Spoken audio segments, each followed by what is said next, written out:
বিভিন্ন দেশ ও সংস্থার প্রতিনিধিদের সঙ্গে বুধবার বৈঠকে ব্যস্ত সময় পার করেন প্রধান উপদেষ্টা ডক্টর মোহাম্মদ ইউনূস।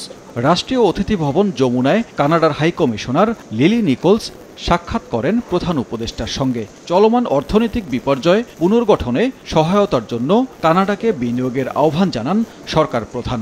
ভঙ্গুর প্রতিষ্ঠানকে পুনরুদ্ধার এবং সরকারের শৃঙ্খলা ও স্বচ্ছতার পরিকল্পনার কথাও জানান তিনি।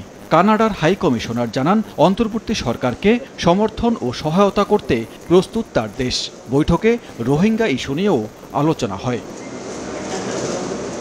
এরপর প্রধান উপদেষ্টার সঙ্গে সাক্ষাৎ করেন বাংলাদেশে নিযুক্ত মালয়েশিয়ার হাই কমিশনার হাসনাহ হাশিম। বৈঠকে আসিয়ানের সদস্য হওয়ার আগ্রহ জানায় বাংলাদেশ।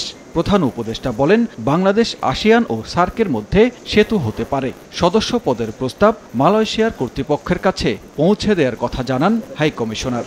অর্ধেক পাউডারে দ্বিগুণ উজ্জ্বলতা, নতুন রিন অ্যাডভান্সড অর্ধেক পাউডারে দ্বিগুণ উজ্জ্বলতা।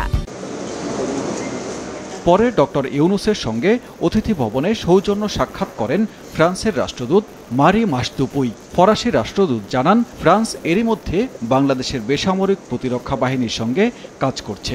দুর্নীতি দমন, মানব পাচার, ফরেনসিক সাইবার ক্রাইম, বন্দর ও বিমানবন্দরের নিরাপত্তা এবং আর্থিক দুর্নীতি মোকাবিলায় দক্ষতা বাড়াতে সহায়তা দিতে আগ্রহী প্যারিস।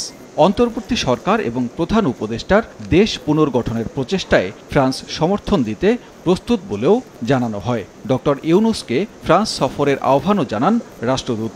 ডক্টর ইউনূস বলেন, দেশ পুনর্গঠনে ছাত্র আন্দোলন একটি বড় সুযোগ করে দিয়েছে। সুযোগ কাজে লাগাতে না পারলে বড় ব্যর্থতা হবে। জনগণ যতদিন চায় সরকার ততদিন থাকবে বলেও জানান প্রধান উপদেষ্টা। সবশেষ ডক্টর ইউনূসের সঙ্গে সাক্ষাৎ করেন ইউএনডিপির আবাসিক প্রতিনিধি স্টেফেন লিল্লের। দেশের বিভিন্ন প্রতিষ্ঠানের পুনর্গঠনের সদিচ্ছার কথা জানান প্রধান উপদেষ্টা।